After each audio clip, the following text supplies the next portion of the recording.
Good morning student. Welcome in Gurukulam Academy Delhi. Today we are going to discuss about the syllabus of personality test of UPSC CSE. आज हम बात करेंगे UPSC civil services examination के personality test के syllabus के बारे में और ये आपके प्रिपरेशन में, आपके सिलेक्शन में कितना रोल अदा करता है, कितनी भूमिका निभाता है, इसके बारे में। जी हाँ, जब आप अपनी जर्नी स्टार्ट करने वाले हैं, आप 12th में हैं, 11th में हैं या फिर आप ग्रेजुएशन में हैं, तो आपको सबसे पहला मैंने बता रखा है कि सबसे पहला आपको एग्ज़ाम पैटर्न और सिलेबस आपको पता होना चाहिए। उस डायरेक्शन में आप धीरे धीरे कोशिश करेंगे तो आपकी प्रोबेबिलिटी ऑफ सक्सेस बढ़ जाती है। ये यूपीएससी में सक्सेस होना कोई 1 ईयर या 2 ईयर का प्रोसेस नहीं होता है। अगर आप पहले से करते रहते हैं, आप देखे होंगे कोई जो एस्पिरेंट्स है वो फर्स्ट अटेम्प्ट में ही क्लियर कर लेते हैं, कुछ को सेकंड अटेम्प्ट लग जाता है, किसी का थर्ड अटेम्प्ट, फोर्थ अटेम्प्ट, इस तरह से टाइमिंग अलग अलग लग जाती है। तो यहाँ पे difference first attempt, second attempt, third attempt में बहुत सारे पॉइंट्स होते हैं जिसकी वजह से वो फर्स्ट अटेम्प्ट में क्लियर कर लेते हैं। जैसे आपने कोई देखा होगा कि फर्स्ट अटेम्प्ट में क्लियर कर लेते हैं, तो वो ग्रेजुएशन के समय से उनको क्लियर होता है कि मुझे यूपीएससी सीएससी देना है। कुछ जैसे इंजीनियरिंग या मेडिकल बैकग्राउंड के, उनको ग्रेजुएशन के दौरान पता चलता है, कुछ जॉब करते करते ये बात पता करते हैं। तो जब आप यूपीएससी की जर्नी स्टार्ट करने वाले हैं, पहले तो मीडिया या सोशल मीडिया नहीं होता था, तो लोग बहुत कम इस एग्ज़ाम की ओर आते थे, क्योंकि बहुत सारे स्टेट्स में, जैसे गांव के बहुत सारे वीडियोज़ अभी भी देख रहे होंगे, क्लासेस अभी भी देख रहे होंगे, जो इंडिया के दूर दूर विलेज में जहाँ तक अभी एजुकेशन पहुँचा नहीं है, तो यूपीएससी सीएससी तो बहुत दूर दूर की बात होती थी। लेकिन फॉर्चुनेटली यहाँ पर आप देख सकते हैं कि सोशल मीडिया और मीडिया के थ्रू, आप बहुत सारे मॉक इंटरव्यूज़ के थ्रू, आज इंडिया का कोई भी सिटी हो, कोई भी विलेज हो, वहाँ पर बच्चा कहीं ना कहीं से इस एग्ज़ाम के बारे में जान रहे हैं। लेकिन वो बोलते हैं ना, किसी चीज़ का फ़ायदा होता है तो उसका नुकसान भी आता है। जैसे जितने मॉक इंटरव्यू आए, उससे एक लिमिट तक तो मॉक इंटरव्यू से ऐसा हमको पता चला कि कैंडिडेट्स किस तरह के इंटरव्यू देते हैं, वो सेलेक्ट होते हैं। लेकिन मॉक इंटरव्यू का मिसयूज किया जाने लगा कि एक ही कैंडिडेट का कई कोचिंग इंस्टीट्यूट से मॉक इंटरव्यू लिया जाने लगा और ऐसा दिखाया जाने लगा कि जैसे कैंडिडेट्स कोचिंग के बदौलत ही यूपीएससी में सेलेक्ट होते हैं। और जो यूपीएससी एस्पिरेंट्स होते हैं, जो इंटरव्यू के लिए अपीयर होते हैं, वो फॉर्म साइन किए होते हैं, एग्रीमेंट साइन किए होते हैं कि अगर हमारा सिलेक्शन हो जाता है तो हम ये एग्रीमेंट देते हैं कि आप हमारा फोटो का यूज़ कर सकते हैं फॉर द सिलेक्शन प्रोसेस। लेकिन आप देखे होंगे कि कोई भी कोचिंग जो इंस्टीट्यूट है, जो भी फोटोग्राफ्स लगाते हैं अपने एडवर्टाइजर में, वो ये नहीं दिखाएगा कि वो कौन से कोर्स वहाँ पर अप्लाई किया हुआ, वो यही दिखाएंगे कि सिलेक्शन उस कैंडिडेट का हुआ है। तो इसका मिसगाइड बहुत किया जाने लगा। आपने देखा होगा कि प्री के लिए कोई बात नहीं करेगा डिस्कशन में कि प्री कि किसी एकेडमी, किसी कोचिंग से कितने स्टूडेंट अप्लाई किए थे और कितने लोगों का प्री क्लियर हुआ, ये कोचिंग में नहीं बताएगा रिजल्ट। सेकंड अब आया है मेंस में, तो मेंस में भी ये नहीं बताएंगे कि उनके इंस्टीट्यूट से कितने लोगों ने मेंस दिया और कितने लोग इंटरव्यू में पहुंचे, ये भी नहीं बताएंगे जब मेंस का रिजल्ट आएगा। जब फाइनल रिजल्ट आएगा तो आप देखेंगे कि अचानक से टॉपर्स के इंटरव्यू, सभी कोचिंग वाले एक दूसरे से कॉम्पिटिशन करने लगते हैं। हालांकि कुछ मेहनत कोचिंग वाले करते हैं, लेकिन उसका मिसयूज भी ज़्यादा करने लगते हैं, क्योंकि आप जानते होंगे जब आप ज़रूरत से ज़्यादा अगर पैसा कमाना चाहेंगे, ज़रूरत से ज़्यादा कोई चीज़ फेम दिखाना चाहेंगे, तो आपको फिर शॉर्टकट अपनाना पड़ता है। और इसी शॉर्टकट में आप देखेंगे कि एक ही टॉपर्स का कई जगह से कोचिंग के सेंटर से उनका फोटो आता है और ऐसा लगता है कि वो हर जगह से पढ़ा होगा। लेकिन ये तो पॉसिबल ही नहीं है। कोचिंग सेंटर्स खुद, ये आपको खुद समझना चाहिए, कोचिंग सेंटर्स भी बंधे हुए हैं, लेकिन हमारा ये उद्देश्य रहेगा कि आप सबको सही गाइडेंस दें। हम ये नहीं बोलते कि कोचिंग सेंटर्स का कोई भी वैल्यू या कंट्रीब्यूशन नहीं होता in the success of a UPSC aspirant, but पूरा उसी के भरोसे जो कैंडिडेट है वो सेलेक्ट होते हों, या फिर पूरे हर कोचिंग सेंटर से कहीं ना कहीं एक ही टॉपर सेलेक्ट होता हो, ऐसा भी नहीं है। तो आपको समझना पड़ेगा। आप यूपीएससी एग्जाम में जाने से पहले सबसे पहले आप अपने सिलेबस को देखिए, सिलेबस को मत छोड़िएगा। सिलेबस आपको सब कुछ बता देगा। वो हम कुछ बातें यहाँ से बोल सकते हैं, कुछ बातें बोल नहीं सकते, लेकिन आप सिलेबस पढ़ेंगे तो आपको खुद ब खुद पता चल जाएगा कि ये टॉपर्स कैसे टॉपर्स बनते हैं। तो सबसे पहले आप खुद पे भरोसा रखिएगा और यूपीएससी के सिलेबस पे भरोसा रखिएगा। तो तो मॉक इंटरव्यू का भी मिसयूज हुआ जाने लगा। और ये है कि कैंडिडेट अभी भी सही डायरेक्शन ले सकते हैं, ऐसी कोई बात नहीं। अब उन पे तो हम कंट्रोल नहीं कर सकते, लेकिन हम खुद पे कंट्रोल कर सकते हैं और खुद सही गाइडेंस ले सकते हैं। तो आज हम बात करेंगे पर्सनालिटी टेस्ट में कि यूपीएससी का पर्सनालिटी टेस्ट क्या होता है, इसका कितना इंपॉर्टेंस होता है और आपको क्या क्या तैयारी करके जानी चाहिए जब आप यूपीएससी के पर्सनालिटी टेस्ट के लिए जाने वाले हैं। सबसे पहली बात, आप ड्रेसअप की बात देखोगे कि कुछ कोचिंग इंस्टीट्यूट तो ये पूछते हैं कि ग्लासेस आपकी फेड लग रही हैं, या फिर आपके जूते ठीक नहीं है, या फिर आपके सॉक्स मैच नहीं कर रहे हैं। ये सब क्वेश्चंस उतने इंपॉर्टेंट नहीं रखते, क्योंकि यूपीएससी थोड़ा बहुत ये सब ड्रेसअप देखती है। अब जैसे आपने तैयारी पूरी की है नॉर्मल कपड़ों में, शर्ट पैंट में, और आप इंटरव्यू के लिए दिखाने के लिए, शो ऑफ के लिए कोड अगर पहनते हैं तो आप असहज हो जाएंगे। इसलिए आप केवल शर्ट में भी जा सकते हैं, जिसमें आप कंफर्टेबल हो, जिसमें आप नेचुरल पर्सनालिटी आपकी हो। देखो, यूपीएससी बोलता भी है पर्सनालिटी टेस्ट, यानी आपकी पर्सनालिटी को टेस्ट करेगा। वो पर्सनालिटी मींस ये आपके नॉलेज से बनता है। फिजिकली भी आपका पर्सनालिटी चेक करेंगे कि आप फिजिकली फिट हैं, फिजिकली कितना, कैसे आई कांटेक्ट करते हैं, किस तरह से इंटरेक्शन करते हैं, क्योंकि प्री एंड मेंस में वो तो पर्सनली आपसे मिले नहीं थे, और पर्सनली कब मिल रहे हैं, पर्सनालिटी टेस्ट में। कभी कभी ये होता है ना कि देखे होंगे कि आप रिटर्न में तो काफी अच्छे हैं, लेकिन पर्सनली, क्योंकि अब ऐसा तो नहीं है जब आप सेलेक्ट हो गए तो वहां पर मेंस में आंसर राइटिंग लिख करके प्रॉब्लम सॉल्व करेंगे, या फिर पीटी में मल्टीपल चॉइस उसको देंगे। कोई आपके पास केस लेके आया, सपोज आप आईपीएस बन गए, वहां पर केस लेके आया, तो ऐसा नहीं कि वो आपको 4 ऑप्शन देगा, आप एक टिक करोगे, या फिर वो लिख के नहीं लेगा, लिख के प्रॉब्लम नहीं देगा कि सर मेरा ये हो गया, तो आप लिख के उसको सोल्यूशन नहीं करते रहेंगे। वहां पर आपको ओरल काम करना है। तो जो फाइनल स्टेज रखा गया है यूपीएससी में कि आप वास्तव में जो भी नॉलेज है उसको इंप्लीमेंट कर पाते हैं कि नहीं। रट्टू तोता तो नहीं है कि आपने रट लिया है और उसके लिए माइनर चेक किया गया। ऐसा नहीं कि मार्क्स पर भी बात करेंगे कि इतना 275 275 नंबर का रखा गया है। आपने देखा होगा कि 1750 तो आपका मेंस के जो पेपर्स थे, 7 पेपर्स, वो रखा गया था, लेकिन पर्सनालिटी टेस्ट के लिए 275 मार्क्स रखा गया। तो इसमें बात करेंगे। तो आइए चलते हैं बिना किसी फॉर्मेलिटी के। बस स्कैम से आपको बचना है। आप कहीं भी विलेज से या इस टाउन से कहीं भी कोशिश कर रहे हैं तो आप कोशिश कर सकते हैं, अप्रोच कर सकते हैं। कोई बहुत बड़ा एग्जाम नहीं है ये, और कोई छोटा एग्जाम भी नहीं है।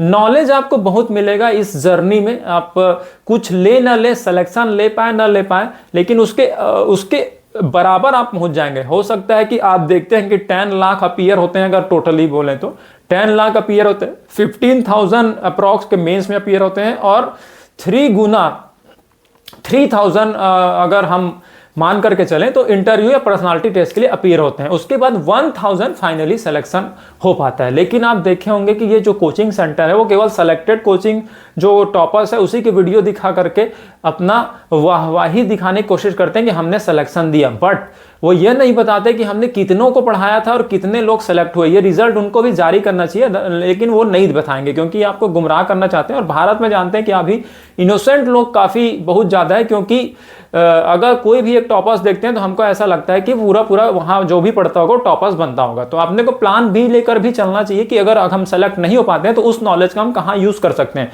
जो मैंने आपको डिस्कशन करते समय बताया। तो बिना देरी किए हम यहाँ पर चालू करते हैं इसके डिस्कशन में, अदरवाइज क्लासेस काफ़ी लंबी हो जाएंगे। तो यूपीएससी सीएससी पर्सनालिटी टेस्ट देखिए। पर्सनालिटी मींस क्या होता है, पर्सनल। पहली बार आप यूपीएससी के बोर्ड मेंबर से पर्सनली इंटरेक्शन आपका होगा। अभी तक जो प्री आपने दिया था या फिर मेंस में आप अपीयर हुए थे, यहां पर केवल आपका क्वेश्चन पेपर जा रहा था ये, ठीक है। अब यही जब पर्सनालिटी टेस्ट स्टेज 3 जो फाइनल स्टेज होता है पर्सनालिटी टेस्ट, यहां पर वो आपके पर्सनालिटी को जज करेंगे, नॉलेज को जज नहीं करते हैं। तो आप देखिएगा कि बहुत ज़्यादा पैनिक होने की जरूरत नहीं है कि मुझे नॉलेज पूरा है कि नहीं, क्योंकि यूपीएससी के जो भी डायरेक्टर होते हैं या फिर जो भी मेंबर होते हैं वो कई सालों का एक्सपीरियंस होता है। वो खुद क्वालिफाई किए होते हैं एग्जाम और उसके साथ कई फील्ड में काम किए हो सकते हैं। तो आप कैसे उनको बीट कर सकते हो, वो भी 5-5 6-6 मेंबर होते हैं, उनको कैसे आप बीट कर सकते हैं। तो आप ये समझ के चलिए तो नॉलेज में तो हम उनको जीत नहीं पाएंगे। आप क्या जीत पाएंगे,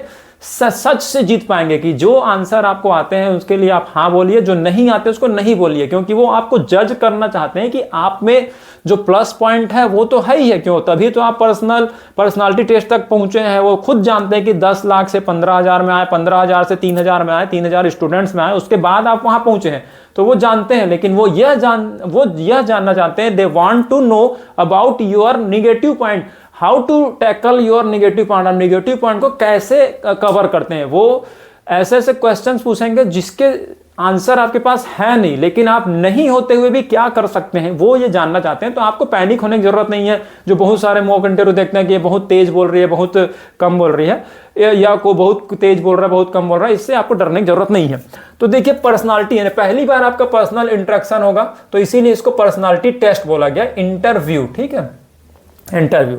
अब देखिए हमारा जो TTMCQ है, TTMCQ जो भी हमारा पेपर है, इसको आप TTMCQ याद रखिएगा, फॉर्मूला काम आएगा। TM मींस क्या होता है कि टोटल टॉपिक कितने आएंगे इंटरव्यू के लिए, टाइमिंग तो कितनी होगी, maximum marks, cut off marks and questions कितने होंगे, ये सब हमको पता होना चाहिए। उसके अकॉर्डिंग हमारी स्ट्रेटेजी बनती है। तो टॉपिक्स देखिए, टॉपिक्स क्या हो सकता है, जो आप प्री क्वालिफाई करेंगे तो एक फॉर्म भरा जाता है, DDEF जिसको बोलते हैं, आपने नाम सुना होगा, डेफ फिल कर रहे हैं, डेफ फिल करना है। ठीक है, प्री के लिए तो आपको भरा जाता है, जैसे ही प्री क्वालिफाई करेंगे तो डिटेल्ड एप्लीकेशन फॉर्म, उसको बोलते हैं डेफ, डिटेल्ड ए से एप्लीकेशन और फॉर्म, डिटेल्ड एप्लीकेशन फॉर्म। जब प्री का एप्लीकेशन फॉर्म भरते हैं उसमें ज्यादा इंफॉर्मेशन आपकी डिटेल में नहीं मांगी जाती। जब आप प्री क्वालिफाई कर लेते हैं तो डेफ भराया जाता है, डेफ फिल किया जाता है, जिसको बोलते हैं कि बहुत केयरफुल भरना चाहिए, तो उसको बोलते हैं डेफ एप्लीकेशन फॉर्म। तो बहुत सारे क्वेश्चन आपके डेफ से आएंगे, और डेफ में तो आपका नाम and father's name, mother's name and father's का ऑक्यूपेशन, मदर्स क्या करती हैं और आप क्या करते थे, एंड हॉबी। मेन ये होता है कि एक्स्ट्रा करिकुलर एक्टिविटीज, हॉबी के लिए हॉबी आप जो मेंशन करेंगे उससे भी पूछा जा सकता है। आपके डोमिसाइल स्टेट से क्वेश्चंस पूछे जा सकते हैं। मतलब यही पूछा जाएगा, जज किया जाएगा कि कहीं ना कहीं से आपको यहां तक ले जाया जाएगा जिससे आप अनकंफर्टेबल हो जाए, या फिर जिसके आंसर आपके पास ना हो, और उसको आप कैसे टैकल करते हैं। या तो आप घुमाने फिराने की कोशिश करेंगे, या फिर आप देखते हैं कि उस कमी को ढकने की कोशिश करेंगे, या फिर सीधा सीधा बोल देंगे कि I don't know about this question. तो यही जज करते हैं कि उसको भी किस तरह से बोलते हैं ना। निगेटिविटी को भी आप देखेंगे कि निगेटिविटी तो सब स्टूडेंट में है, हर कोई जो सेलेक्ट भी हो जाते हैं, आप IAS बन भी गए हैं तो भी आप देखेंगे कि पूरा सेकंड बार आप क्वालिफाई कर पाए नहीं कर पाए, ये कोई भरोसा नहीं होता है ना स्टूडेंट्स का। तो निगेटिविटी तो होती है, सब में होती है, लेकिन उसको कैसे जज कर सकते हैं, यही टेस्ट किया जाता है।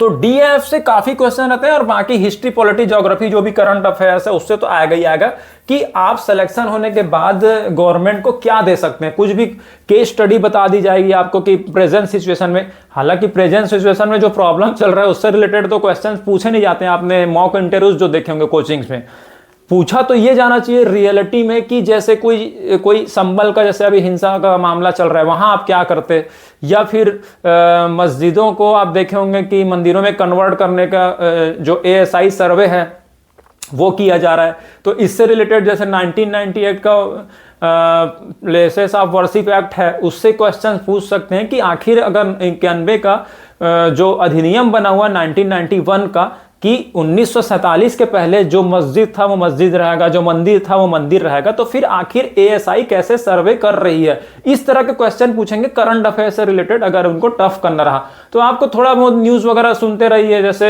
मेंस भी अगर आपका अच्छा हो गया तो उसके बाद पर्सनालिटी टेस्ट के लिए अलग से कहीं जाना नहीं पड़ता। जो भी न्यूज़ है, मतलब जो देश में चल रहा है, चाहे वो कोई भी टॉपिक हो, हिस्ट्री हो, पॉलिटी हो, ज्योग्राफी हो, इकोनॉमी हो, साइंस हो, सोशल जस्टिस हो, कोई भी टॉपिक से जो भी चल रहा है इशू, उसको देखते रहिए और उससे एक्सपर्ट के जो व्यूज है वो सुनते रहिए, और उसके साथ साथ अपना व्यूज भी थोड़ा सा ऐड करके डाल दीजिए। सोशल मीडिया का बहुत अच्छा यूज हो सकता है फॉर द पर्सनालिटी टेस्ट। जो भी इशू चल रहा है उसमें आप देखेंगे कि हर समय कोई ना कोई एक्सपर्ट एडवाइस देते रहता है, तो उनके जो एडवाइस है वो हमारे पर्सनालिटी टेस्ट में काम आते हैं। तो करंट अफेयर्स से बेस्ड हो सकता है क्वेश्चंस, आपके डेप्थ से बेस्ड हो सकता है, ये ज्यादा चांसेस रहते हैं, है ना। तो ये ठीक है। अब यहां पर देखिए टाइमिंग कितनी हो सकती है, 30 मिनट से 40 मिनट, लगभग इतना ही होता है, 30 से 40 मिनट तक होता है। वैसे तो बोर्ड मेंबर के ऊपर है, कोई टाइमिंग फिक्स नहीं है कि कितना लिमिट होना चाहिए, बट 30 मिनट मिनिमम मान लीजिए, और 30 to 40 मिनट मिनिमम जो जनरली चलता है, उसके कम भी हो सकता है, ज्यादा भी हो सकता है, ठीक है। मैक्सिमम मार्क्स कितने होते हैं? 275 का, ठीक है। 275, इस पे भी बात करेंगे 275 क्या रोल अदा करता है और मिलना कितना चाहिए। जैसे आदित्य श्रीवास्तव जी हैं 2023 के जो टॉपर थे, रैंक 1, उनका 200 नंबर आया था, तो ये बहुत अच्छा स्कोर है। 200 काफी है देखिए, क्योंकि आपने देखा था कि किस तरह से 50% मार्क्स आते थे रिटर्न में, तो उससे 275 में अगर 200 आ जाते हैं तो काफी अच्छा माना जाता है, क्योंकि वो पहले से आईपीएस भी थे तो उनको डर भी नहीं था और बहुत सारे चीज थे और उनको एक्सपीरियंस भी था, इस वजह से 200 मार्क्स आए थे, ठीक है। क्वेश्चंस देखिए अब यहाँ पर कितने क्वेश्चन पूछा सकते हैं, ये भी कोई फिक्स नहीं है, रिटर्न में कोई फिक्स नहीं है कि कितने क्वेश्चंस आएंगे, लेकिन हाँ आप मान के चलिए 10 से 15 क्वेश्चन आपको पूछे जाएंगे।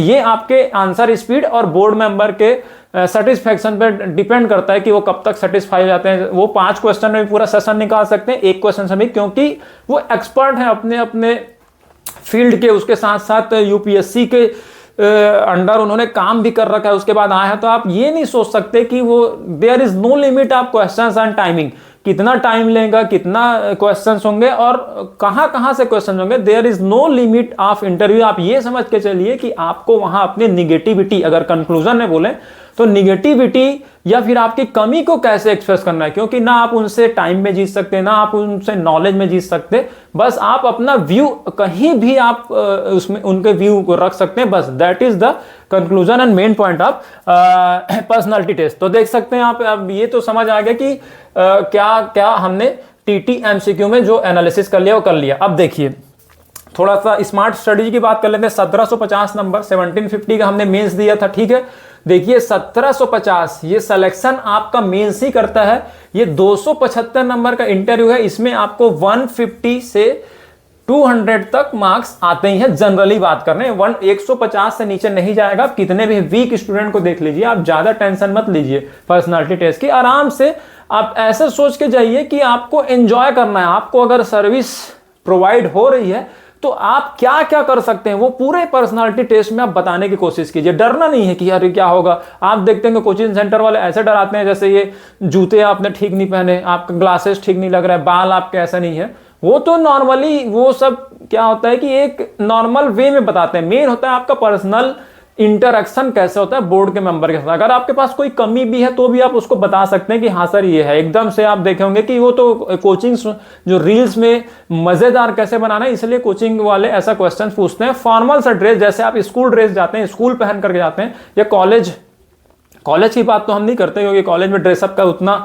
बाउंडेशन नहीं होता, लेकिन जब स्कूल जाते हैं तो आप देखेंगे फॉर्मल सा ड्रेस होता है और जूते अच्छे से होते हैं और सॉक्स होते हैं। तो समझ जाइए स्कूल में जैसे जाते हैं उस तरह से भी अगर जाएंगे तो एक नॉर्मल सा इंटरेक्शन अगर आप देते हैं तो अच्छा हो सकता है। एकदम डरने वाली बात नहीं कि अरे मुझे कोट लाना पड़ेगा रातों रात, या फिर मेरे शूज चमकने चाहिए, या फिर बहुत ज़्यादा अच्छा दिखना चाहिए। जितने आप नॉर्मल है, नेचुरल है, उतने जाइए, क्योंकि आपको वहां पर सिलेक्शन देना है। अगर आप अभी से आर्टिफिशियलिटी दिखाने लगेंगे तो फिर वो समझ जाते हैं कि फिर ये बाद में क्या करेगा। अभी तो आपको सैलरी भी नहीं आई है, जब आपको सैलरी आएगी और इतने सारे जो टेंडर्स है और जितने सारे पावर आ जाएंगे तब फिर कितना आप आर्टिफिशियल हो जाएंगे। इसलिए नॉर्मल रहिए। आप देखेंगे इसमें एक मीडियम वाली बात हम करना चाहते हैं कि इंग्लिश मीडियम वाले स्टूडेंट्स देखेंगे कि वो नॉर्मल रहते हैं। जैसे गर्ल्स हो गई, साड़ियां पहनती हैं और नॉर्मल नेचुरल रहती है, ज्यादा मेकअप नहीं करेंगे। और आप देखेंगे बॉयज को भी तो शर्ट पहनते हैं नॉर्मल सा, कोट वगैरह अगर अच्छा हुआ तो डाल लेते हैं, अदरवाइज वो शर्ट में ही चले जाते हैं। तो इंग्लिश मीडियम वाले देखेंगे सिलेक्शन इंग्लिश मीडियम का ज्यादा होने का जो कारण है वो यही है कि वो नेचुरल होते हैं ना, नॉलेज में भी नेचुरल होते हैं। वैसे भी वो आईआईटी से आए, जैसे कोई स्टूडेंट आईआईटी में हर सेमेस्टर में उनका इस तरह से वाइवा होता है, इंटरव्यू होता है, तो नेचुरल आकर प्रैक्टिस उनकी बहुत होती है। एम्स में देखेंगे कि बड़े बड़े उनमें भी प्रैक्टिकल और वाइवा होता है, तो वहां पर भी वो उस दौर से गुजरे होते हैं, तो नॉर्मल होते हैं। वो कभी शो ऑफ करने की कोशिश नहीं करते। इवन सिलेक्शन के बाद भी आप देखेंगे, जैसे टॉपर आदित्य श्रीवास्तव जी का इंटरव्यू देखिएगा तो वो हवा में नहीं उड़ जाते। जो नॉर्मल स्टूडेंट्स है वो देखेंगे कि थोड़ा प्री भी क्वालिफाई कर लेंगे तो किसी से बात नहीं करेंगे, लेकिन आदित्य श्रीवास्तव जी हो गए या फिर कोई भी टॉपर्स का आप देखेंगे वो नॉर्मली बात करते हैं। आप जो भी बुक लिस्ट अगर पूछना चाहें तो वो डायरेक्ट भी बता देंगे, है ना। लेकिन अगर कोई ऐसा मैं बोलूं कि हिंदी मीडियम से अगर हो जाता है तो आप देखेंगे हिंदी मीडियम वाले स्टूडेंट्स भी हालांकि काफी कोऑपरेटिव रहते हैं, लेकिन उतना अभी नेचुरल नहीं हो पाया जितना इंग्लिश मीडियम वाले होते हैं। तो आप ये देखिएगा कि जितना नेचुरल आप रहेंगे पर्सनालिटी टेस्ट में, हालांकि हम कोई भी मीडियम में हो, लेकिन सेलेक्टेड कैंडिडेट के एक्टिविटी से ये सब बात सीखना चाहिए कि नेचुरल ही जाना चाहिए ना, चाहे आपके पास नॉलेज है नहीं है, ड्रेसअप आपका कैसा है, कोशिश कीजिए कि अच्छा होने के जाए। जैसे आपने शुरू में प्री में भी कोशिश किया था, आपने प्री क्वालिफाई किया, मेंस में भी आपने कोशिश किया था, इंटरव्यू में भी कोशिश कीजिए कि नॉर्मल पर्सनालिटी के साथ जाए।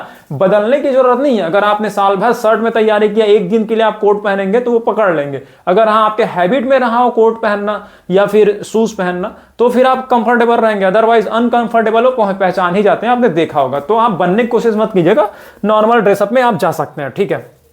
तो अब आते हैं हम यहां पर जो मार्क्स की बात कर रहे थे 275, ठीक है। तो देख सकते हैं 1750 कितना, मतलब एक पेपर, ये मान लीजिए लगभग 250 के बराबर है।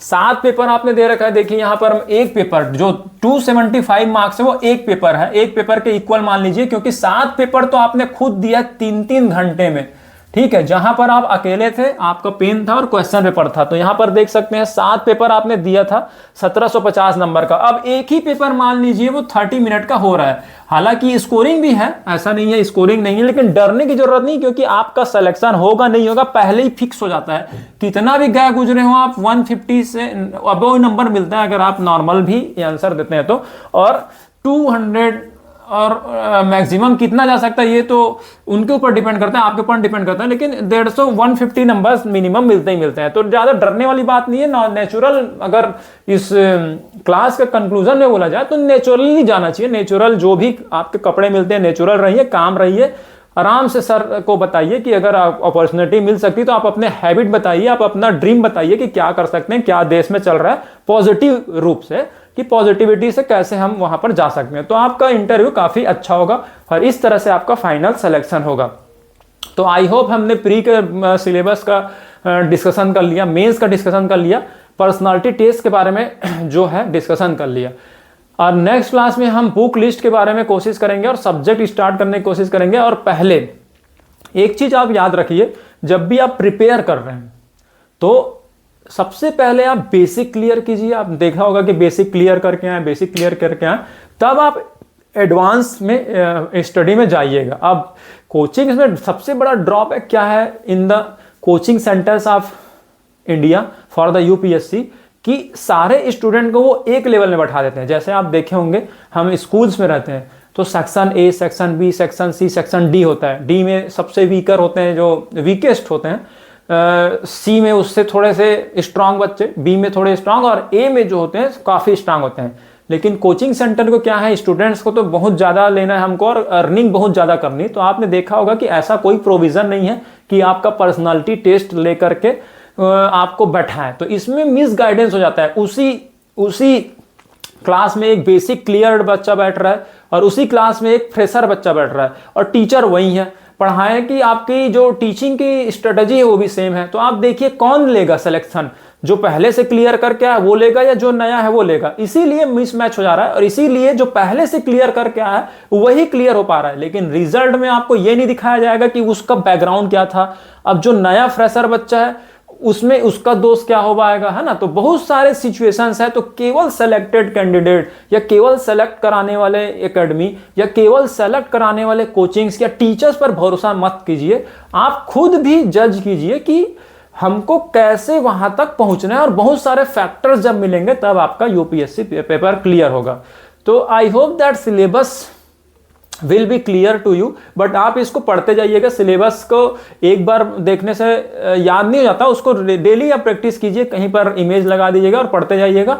और उसके साथ साथ हम नेक्स्ट क्लास से बुक लिस्ट और सब्जेक्ट वाइज जो स्टडी है, पहले बेसिक करेंगे, history, polity, geography, economy, science, current affairs. उसके जब हो जाएगा 6 मंथ तो समझ जाइए कि बेसिक चलेगा। 3 मंथ्स जो होता है वो मेंस ऐसे राइटिंग वगैरह चल सकता है, और 3 मंथ्स आप समझ जाइए कि पर्सनालिटी टेस्ट। तो 1 ईयर का ये प्रोग्राम होता है। 6 महीने अगर आप बिगिनर है तो बेसिक में 6 महीने लग जाएंगे कम से कम आने वाले समय में। और उसके साथ साथ जो 3 मंथ होंगे उसमें ये है कि उसमें आप मेंस के लिए कैसे लिखते हैं, स्पेशल मेंस के लिए। और जब बाकी 3 मंथ होंगे, 6, 3, 9 और 3 जो लास्ट के 3 मंथ होंगे उसमें पर्सनालिटी टेस्ट। तो इस तरह से 1 ईयर का प्रोग्राम होता है। 1 ईयर आप पढ़ेंगे और 1 ईयर तो आपका समझ जाइए कि एग्जाम सेशन में चले जाएगा। जैसे आप 9 to 12 मंथ आप समझ जाइए कि प्रिपरेशन हुआ, तब तक तो आपको अपीयर भी नहीं होना है। फिर नेक्स्ट जो होगा तो वो आप देखिए कि प्री अपीयर होंगे, फिर मेंस अपीयर होंगे, फिर इंटरव्यू देंगे। तो 2 ईयर का ये प्रोग्राम है और इस 2 ईयर में आप बीएड जरूर कर लीजिए। अगर कोई मास्टर वैसे वीकर बैकग्राउंड से, अगर आप आईआईटी एम्स से नहीं है, अगर आपका बैकग्राउंड कहीं जॉब वगैरह में प्लान भी नहीं है, तो आप बीएड के लिए अप्लाई कर सकते हैं। उधर डिस्टेंस बीएड जो कहीं सारे होते हैं वहां से अप्लाई कर सकते हैं कि बीएड भी चलते रहे, ताकि जैसे ही आपका हो, अगर आप सेलेक्ट हो जाते हैं फर्स्ट टाइम में तो अच्छी बात है। अदरवाइज आप टीचिंग के साथ साथ फिर से आप देते रहें तो कोई यहाँ पर बर्डन नहीं आएगा। अदरवाइज आप देखते हैं कि प्लेन अगर आप तैयारी करते रहेंगे तो 1 साल 2 साल 3 साल चक्रव्यूह में बच्चे फंसते जाते हैं। तो ये प्लान बी मैंने पहले डिस्कस किया था। तो प्लान बी के साथ आप कोचिंग करना चालू करेंगे और पढ़ाई करना चालू करेंगे तो I hope that you will be success, you will get success in UPSC examination. तो मिलते हैं नेक्स्ट क्लास में, तब तक के लिए थैंक यू।